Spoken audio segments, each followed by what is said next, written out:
Welcome back. તો હવે સમાચારોમાં વાત કરીએ. સુરેન્દ્રનગર જિલ્લામાં નકલી ઘીનું કુંભાર ઝડપાયું છે.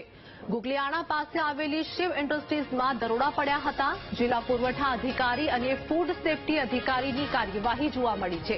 દરોડા દરમિયાન 520 કિલો લૂઝ ઘી જપ્ત કરવામાં આવ્યું છે. 13 લાખથી વધુની કિંમતનો નકલી ઘીનો જથ્થો પણ જપ્ત કર્યો છે. શ્રી ભોગ બ્રાન્ડ ઘીના 1950 અને વિકાસ પેસ્ટુરાઇઝ બટરના 65 બોક્સ મળ્યા છે. ફૂડ સેફટી વિભાગે 13 લાખથી વધુનો મુદ્દામાલ સીઝ કર્યો છે.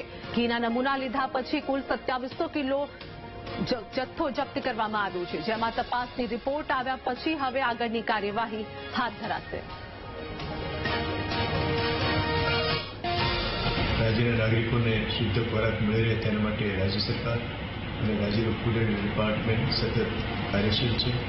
જેના ભાગરૂપે આજરોજ વહેલી સવારે સુરેન્દ્રનગર ખાતે આવેલી શિવ ઇન્ડસ્ટ્રીઝમાંથી કે જેના માલિક શ્રી રાજેશભાઈ ચાવડા છે, ત્યાં ઘીમાં ભેળસેળ થવાની પ્રાથમિક માહિતીના આધારે ત્યાં તપાસ મેળ કરતા અમારી લોકલ ફૂડ એન્ડ ટીમ તથા જિલ્લા પુરવઠા અધિકારીઓની સાથે રહીને દરોડો કરતા ત્યાંથી લગભગ 2700 કિલોગ્રામ જેટલું શંકાસ્પદ ઘી અને બટર અને પામ ઓઇલ એનો જથ્થો જપ્ત કરવામાં આવ્યો છે, જેની અંદાજિત કિંમત લગભગ 13 લાખ રૂપિયા થાય છે.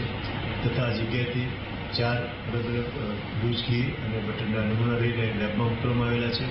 અને પ્રાથમિક દ્રષ્ટિએ ભેળસેળનો જથ્થો હોવાથી તથા પામ ઓઇલ ભરેલું હોવાથી આમાં ઘીમાં ભેળસેળ લગભગ શંકા હોય આ તમામ જથ્થો જપ્ત કરી દેવામાં આવેલ છે.